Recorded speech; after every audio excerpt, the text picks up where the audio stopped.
100 miles from the sea, in northeastern Australia, there's stunning proof of their existence.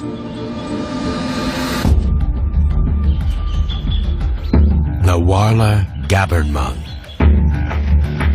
a massive shelter shaped by the wind, but carved by human hands. It may be the oldest monument in the world, 10 times older than Stonehenge.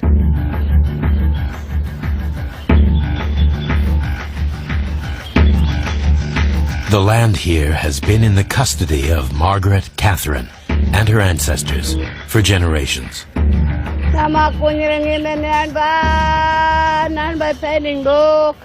Each time she visits, she asks their permission to enter.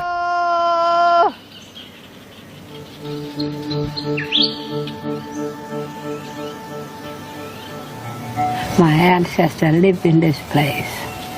My great-great-grandfather and my nana and my great-uncle and all my dad and nana, they stayed in this Gabernmung forever. The walls are covered in layer upon layer of art, depicting animals traditionally hunted by Aborigines.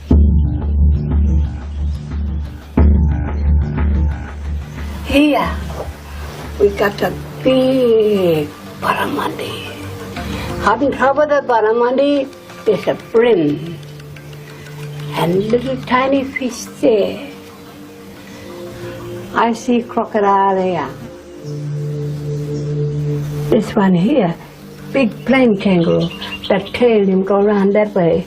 See the tail, I see him go around here. And his face and his 2 ears.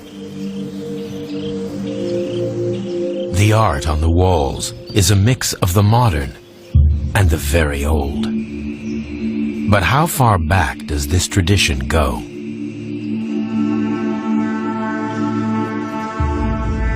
Since 2010, archaeologist Bruno David has been working here, trying to unravel the history of Nawala Gabernmung.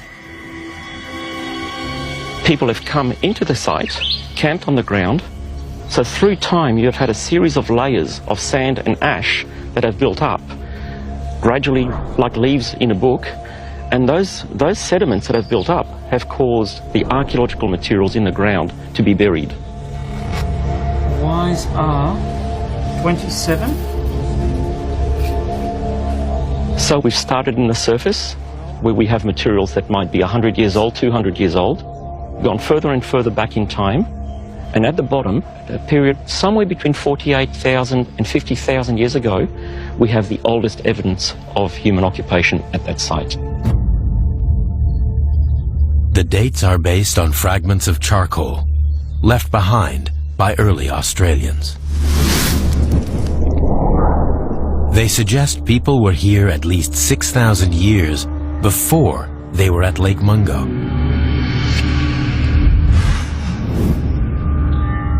Archaeologists have yet to find any human bones here, but they have found evidence of art going back at least 30,000 years.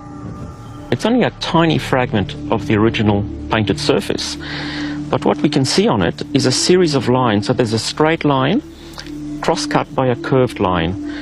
What the original image would have been like, who knows?